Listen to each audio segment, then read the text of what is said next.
बिस्मिल्लाहिर्रहमानिर्रहीम, अस्सलाम वालेकुम। मैं इब्रार अहमद महर एडवोकेट। आज सुप्रीम कोर्ट ऑफ पाकिस्तान में इंतहाई अहम केस की समाअत हुई। इमरान खान को बदरिया वीडियो लिंक अदालत में हाजिर किया गया, लेकिन इमरान खान को लाइव नहीं दिखाया गया और ना ही आज उनकी तस्वीर लीक हुई। मैं पहले भी इसके ऊपर बात कर चुका हुआ हूं कि इमरान खान को लाइव नहीं दिखाया जाएगा, और जिस तरह से पिछली समाअत के ऊपर उनकी तस्वीर लीक हो गई थी, अब जब भी कोई समाअत होगी, जिस तरह के आज समाअत हुई है या आइंदा भी समाअत होगी, तो इमरान खान की अब कोई भी तस्वीर लीक नहीं होगी। बहरहाल एक एप्लीकेशन इमरान खान की तरफ से सुप्रीम कोर्ट ऑफ पाकिस्तान में यह भी जमा करवाई गई कि सुप्रीम कोर्ट की तमाम तर कार्रवाई जो होती है उसको लाइव दिखाया जाता है। लिहाजा इमरान खान साहब ने यह कहा कि मेरा भी राइट बनता है कि जब मुझे अदालत में पेश किया जाए, मेरे केस की समाअत हो, तो मुझे भी लाइव दिखाया जाए। लेकिन इमरान खान की उस एप्लीकेशन को रिजेक्ट कर दिया गया। बहरहाल इसमें 4-1 के तनासब से यह दरखास्त खारिज की गई। इसमें जस्टिस अतर मिनल्ला साहब ने इमरान खान साहब के मौक़िफ़ की हमायत की और उन्होंने ये कहा कि इसमें कोई हरज नहीं है, इमरान खान साहब के केस की समाअत को लाइव चलना चाहिए। लेकिन दीगर 4 जजेस ने, जिसमें चीफ जस्टिस काजी फायद ईसा साहब भी मौजूद थे, उनका यह मौक़िफ़ था कि लाइव स्ट्रीमिंग नहीं होनी चाहिए। लिहाजा इमरान खान साहब की वो दरखास्त 4-1 के तनासब से खारिज कर दी गई। मतलब कि सिर्फ एक जज ने इसकी हमायत की, लेकिन 4 जजेस ने इस रिक्वेस्ट की मुखालफत की कि इमरान खान साहब को लाइव नहीं दिखाना चाहिए। बहरहाल आज इमरान खान साहब ने चीफ जस्टिस कादी फायद ईसा साहब के साथ मुकालमा किया, बातचीत की, कुछ गुजारिशात भी उनके सामने रखी। और तो इसके ऊपर हम डिस्कस करेंगे कि इमरान खान साहब ने कौन सी गुजारिशात रखी और उसका क्या असर हो सकता है। क्या कादी फायद ईसा साहब इमरान खान साहब की उन गुजारिशात के ऊपर अमल करेंगे या नहीं करेंगे, और इसकी लीगल वैल्यू क्या हो सकती है। बहरहाल जब इमरान खान साहब को बदरिया वीडियो लिंक अदालत में हाजिर किया गया, तो जब कादी फायद ईसा साहब के साथ उनका मुकालमा हुआ, तो इमरान खान साहब ने यह कहा कि मैं अदालत की इजाजत के साथ बात करना चाहता हूं और मुझे कम से कम अपनी बात को मुकम्मल करने के लिए 30 मिनट का टाइम चाहिए। लेकिन यहां पर इमरान खान साहब ने यह भी कहा कि मेरे पास केस का मटेरियल मौजूद नहीं है, मवाद मौजूद नहीं है, मेरे पास लॉ से रिलेटेड किताबें मौजूद नहीं है, मुझे वकला से मुलाकात करने की इजाजत नहीं है, मुझे कैद तन्हाई में रखा गया है, अडयाला जेल में जो कुछ भी हो रहा है वो सब कर्नल साहब उसको कंट्रोल कर रहे हैं। तो लिहाजा मेरे पास कुछ भी नहीं है, मैं बात करना चाहता हूं लेकिन मेरे पास उसका मटेरियल मौजूद नहीं है। लिहाजा मुझे इजाजत दी जाए और मुझे इस तरह का माहौल मुहैया किया जाए कि मुझे मवाद भी मुहैया किया जाए, मुझे वकला से मुलाकात करने की इजाजत भी दी जाए, ताकि मैं अपने केस को अच्छे तरीके से डिस्कस कर सकूं। तो इस पर कादी फायद ईसा साहब ने कहा कि अगर आप अपने वकला को इंगेज करेंगे तो फिर आपको बात करने की इजाजत नहीं मिलेगी। तो इमरान खान साहब ने कहा कि इसमें मैं बात करना चाहता हूं, तो कम से कम जब तक मेरे पास कोई मटेरियल नहीं होगा, कोई मवाद नहीं होगा, मुझे वकला से बात करने की इजाजत नहीं होगी, मेरे पास कुछ बुक्स नहीं होगी, लाइब्रेरी नहीं होगी, तो मैं अपने केस को किस तरीके से तैयार कर सकूंगा। तो इस पर काजी फायद ईसा साहब ने कहा कि ये कोई मसला नहीं है, आपको इस तरह का माहौल मुहैया कर दिया जाएगा, आपको बुक्स भी मिल जाएंगी, आपको मटेरियल भी मिल जाएगा, केस से मुतल्लिका तमाम रिकॉर्ड भी आपको मिल जाएगा, और आप जिस वकील से चाहें आप मुलाकात भी कर सकते हैं और अपने केस को डिस्कस भी कर सकते हैं। तो बहरहाल ख्वाजा हारिस साहब को परमिशन दी गई है कि वो इमरान खान साहब से मुलाकात करें और इस केस को डिस्कस करें। बहरहाल इस केस की समाअत अब एडजर्न कर दी गई है और आइंदा इसमें बहरहाल कोई डेट फिक्स नहीं हुई, ऑफिस की तरफ से डेट फिक्स की जाएगी। लेकिन आज चीफ जस्टिस साहब से मुज़ाकरात करते हुए, मुज़ाकरात तो नहीं, खैर उनसे बात करते हुए इमरान खान साहब ने 3 किस्म की गुजारिशात की हैं कादी फायद ईसा साहब से। उन्होंने सबसे पहली तो ये गुजारिश की कि बुनियादी इंसानी हकूक की खिलाफ वर्जियों से मुतल्लक हमारी दरखास्तें आपके पास ज़ेर इल्तवा हैं, ठीक है। दूसरे नंबर पे एक 9 मई का केस है, हमने जुडिशियल कमीशन तश्कील देने की इस्तदा कर रखी है, ओके। तीसरे नंबर पे एक मुकदमा 8 फरवरी के इंतखाबात में तारीखी दांधली के हवाले से है, तो लिहाजा आपसे गुजारिश है कि आप मेहरबानी करके इन मुकदमात को जल्द मुकर्रर करें।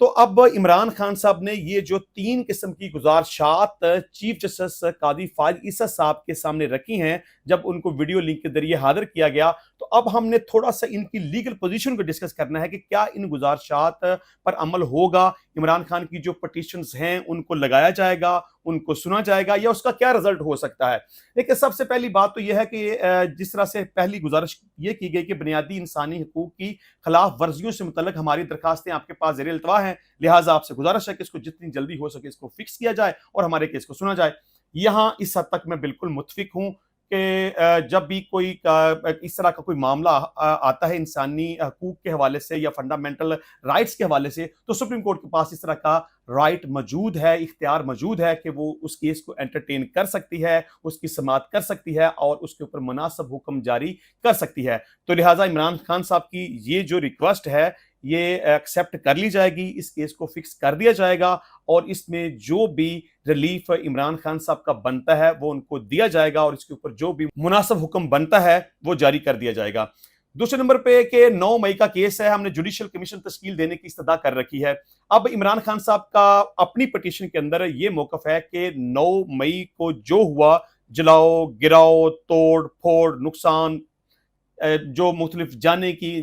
ज़ाया हुई हैं, कुछ लोगों को जख्मी किया गया वगैरह वगैरह, इमरान खान साहब का यहाँ ये मौकफ है कि ये एक प्री प्लान प्रोग्राम था, ये ड्रामा था, हमारे खिलाफ ये साजिश की गई और ये सारी की सारी साजिश फौज की तरफ से की गई है। तो लिहाजा इसके ऊपर एक जुडिशियल कमीशन बनाया जाए, इसकी प्रॉपर तरीके से इंक्वायरी की जाए और इस बात को डिटरमिन किया जाए कि आया किसमें सही कौन है और गलत कौन है। लिहाजा मैं पहले भी इस पे अर्ज कर चुका हुआ हूं कि जुडिशियल कमीशन बनाने की जो इमरान खान साहब की पिटीशन है वो दुरुस्त है, लेकिन इसमें कुछ खामियां हैं। सबसे पहली खामी तो यह है कि यह दरखास्त बहुत लेट दायर की गई है। ऑलमोस्ट 1 साल गुजरने के बाद यह पिटीशन फाइल की गई, हालांकि यह काम बहुत पहले कर लेना चाहिए था। यहां पे दूसरी बड़ी प्रॉब्लम यह है कि सुप्रीम कोर्ट आज खुद जुडिशियल कमीशन मुकर्रर नहीं कर सकती। इसके लिए कम से कम गवर्नमेंट के ऑफिशियल्स का, आप ये समझ लें कि प्राइम मिनिस्टर की अप्रूवल के बगैर जुडिशियल कमीशन बनाना मुमकिन नहीं है। तो मैं ये समझता हूं कि इस केस को या तो एंटरटेन नहीं किया जाएगा, इसकी समाअत नहीं होगी और अगर इस केस की समाअत होती भी है तो इस को इल्तवा का शिकार कर दिया जाएगा, क्योंकि जब तक प्राइम मिनिस्टर ऑफ पाकिस्तान की तरफ से इसके ऊपर कोई एक्शन नहीं लिया जाता, उनकी तरफ से कोई संजीदगी का मुजाहरा नहीं किया जाता और प्राइम मिनिस्टर की तरफ से इसकी अप्रूवल नहीं हो जाती, जुडिशियल कमीशन नहीं बनेगा, नहीं बन सकता। और मैं ये समझता हूं कि इमरान खान साहब की ये जो पिटीशन है, एक तो ये बहुत लेट है, पहले होनी चाहिए थी और दूसरे नंबर पे अदालतों के पास जुडिशियल कमीशन बनाने का इख्तियार नहीं है, ये इख्तियार प्राइम मिनिस्टर के पास है। अच्छा, तीसरे नंबर पे उन्होंने ये एक रिक्वेस्ट की कि एक मुकदमा 8 फरवरी के इंतखाबात में तारीखी धांधली का है। ठीक है, ये petition supreme court of Pakistan में सबमिट करवा दी गई है, लेकिन ये असल फोरम नहीं है। सुप्रीम कोर्ट के पास बहुत सारे इख्तियारात होने के बावजूद ये इख्तियार मौजूद नहीं है कि वो 8 फरवरी के होने वाले इंतखाबात, जिनमें मुबैना तौर पर यह कहा जाता है कि इसमें धांधली हुई और मैंडेट चोरी किया गया, सुप्रीम कोर्ट इस केस की समाअत नहीं कर सकती। और अगर अदालत इस केस को लगाती भी है, एंटरटेन करती भी है, तो इसमें पाकिस्तान तहरीक इंसाफ को डायरेक्शन दी जाएगी कि आप मुतलका फोरम के पास जाएं, क्योंकि अगर आप ये समझते हैं कि आपके साथ धांधली हुई है, आपका मैंडेट चोरी किया गया है और आपके पास इस हवाले से सबूत मौजूद हैं, तो आपका फोरम सबसे पहले यह बनता है कि आप इलेक्शन कमीशन आप पाकिस्तान के पास जाएं, वहां दरखास्तें, आपके पास जो सबूत हैं वो उनके सामने रखें। अगर वहां पर आपकी सुनवाई नहीं होती तो फिर दूसरे नंबर पर इलेक्शन ट्रिब्यूनल आएगा, इलेक्शन ट्रिब्यूनल में जाएं, वहां पे अपील फाइल करें, अपना मौकफ दें, वहां पर भी आपको रिलीफ नहीं मिलता तो फिर तीसरी जगह पे आप जाएंगे हाई कोर्ट के पास, वहां जाकर अपना मौकफ रखें और अगर वहां पर भी आपकी सुनवाई नहीं होती तो फिर आप चौथे नंबर पे सुप्रीम कोर्ट ऑफ पाकिस्तान में जाएंगे। मतलब कि आप इलेक्शन में जो भी आपके साथ धांधली हुई है उस केस को लेकर आप बराह रास्त सुप्रीम कोर्ट ऑफ पाकिस्तान में नहीं जा सकते, आपको स्टेप बाय स्टेप चलना होगा और सुप्रीम कोर्ट तक पहुंचते पहुंचते आपको कम से कम चौथा फोरम इस्तेमाल करना पड़ेगा। मतलब सबसे पहले इलेक्शन कमीशन, उसके बाद इलेक्शन ट्रिब्यूनल, उसके बाद हाई कोर्ट और उसके बाद सुप्रीम कोर्ट। तो लिहाजा ये पटिशन जो दायर की गई है इंतखाबात में धांधली के हवाले से, इसको अगर एंटरटेन किया गया तो मैक्सिमम डायरेक्शन दी जाएगी कि आप मुतलका फोरम के साथ रजू करें। अच्छा जी, इसके अलावा खावर मानका साहब पर कल जो हमला हुआ था, जिस तरह से इद्दत में निकाह वाला केस उसकी समाअत थी, फैसला महफूज था, फैसला सुनाया जाना था, लेकिन खावर मानका साहब ने अदालत के अंदर जाकर जो तमाशा किया, इमरान खान और बुशरा बीबी के बारे में जिस तरह के अल्फाज इस्तेमाल किए,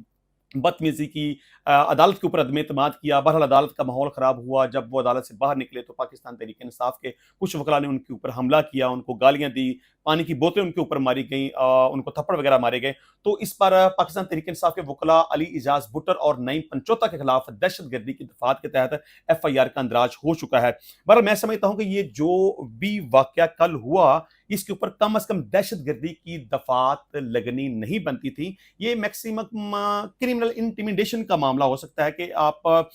ने किसी को धमकी दी या किसी के साथ कोई बदतमीजी वगैरह की, आपने किसी के ऊपर हमला करने की कोशिश की, तो मैक्सिमम ये 506 का मामला बनता था और इससे ज्यादा ये मामला नहीं था। मतलब दहशतगर्दी की जो दफात लगाई गई हैं वो बिल्कुल गलत लगाई गई हैं, उनका लगाना बिल्कुल भी नहीं बनता था। अच्छा जी, इसके अलावा शेख मुजीबुर रहमान की वीडियो अपलोड करने का जो मामला है उसके ऊपर एफआईए का इमरान खान के खिलाफ इंक्वायरी करने का उन्होंने फैसला कर लिया है। देखिए, चंद दिन पहले इमरान खान साहब के ऑफिशियल ट्विटर अकाउंट जो कि उनके अपने नाम इमरान खान के नाम के साथ है, वहां पर एक पोस्ट लगाई गई जो 1971 का जो वाकया हुआ उसकी एक वीडियो अपलोड की गई। इसके अलावा इमरान खान साहब ने यह कहा कि महमूदुर रहमान कमीशन रिपोर्ट, मैं गुजारिश करूंगा कि पूरी पाकिस्तानी कौम उसका मुताला करे। और एक तरफ यहिया खान की तस्वीर लगाई गई, एक तरफ शेख मुजीबुर रहमान की तस्वीर लगाई गई और लिखा गया कि आप बताएं, यानी पाकिस्तानी कौम से ये सवाल पूछा गया कि आप बताएं कि इन दोनों में से गद्दार कौन है। तो बहरहाल इसके ऊपर एफआईए ने इंक्वायरी का आगाज कर दिया है। इसमें चूंकि इमरान खान साहब तो इस वक्त मौजूद नहीं है, मतलब उनके पास तो उनके ट्विटर अकाउंट की एक्सेस नहीं है, वो तो जेल के अंदर मौजूद हैं, तो लिहाजा वो तो अपना ट्विटर अकाउंट इस्तेमाल नहीं कर रहे। तो इंक्वायरी अब क्या की जाएगी, ये अब बात अब समझ में नहीं आ रही। मैक्सिमम क्या होगा कि ये देखा जाएगा कि इमरान खान साहब का ट्विटर अकाउंट कौन इस्तेमाल कर रहा है और जो पोस्ट लगाई गई वो किसने लगाई या किसकी इजाजत से लगाई। तो बहरहाल मैं समझता हूं कि ये इस केस का कुछ भी नहीं बनने वाला, क्योंकि इमरान खान साहब चूंकि इस वक्त मौजूद नहीं है, मतलब कि वो जेल के अंदर मौजूद हैं, उनके खिलाफ तो केस बनता कोई नहीं, क्योंकि उनके पास ना तो फोन की एक्सेस है ना कंप्यूटर की एक्सेस है, वो तो इस तरह की पोस्ट लगा नहीं सकते। तो बहरहाल ये जो इंक्वायरी शुरू की गई है ये इसकी कोई हैसियत मैं नहीं समझता और ना ही इसका कुछ बनने वाला है। लेकिन ये एक बात क्लियर है कि जिस तरह से इमरान खान साहब के मामलात बन चुके हुए हैं उनको रिलीज नहीं किया जाएगा। अगर उनकी जो मौजूदा मुकदमात हैं उनमें उनको बरी भी कर दिया जाए, उनकी जमानत भी मंजूर कर ली जाए, लेकिन इसके बावजूद उनको मुख्तलिफ मुकदमात में नामजद करते रहेंगे, बार बार नामजद करते रहेंगे, उनकी इन्वेस्टिगेशन बार बार होती रहेगी और उनको बार बार जमानतें करवानी पड़ेंगी। लेकिन अभी फिलहाल इमरान खान साहब की रिहाई का कोई भी इम्कान बज़ाहिर नजर नहीं आता। तो इंशाल्लाह मिलते हैं नेक्स्ट टाइम नई वीडियो में नए टॉपिक के साथ, तब तक के लिए इजाजत दीजिए। अल्लाह हाफ़िज़।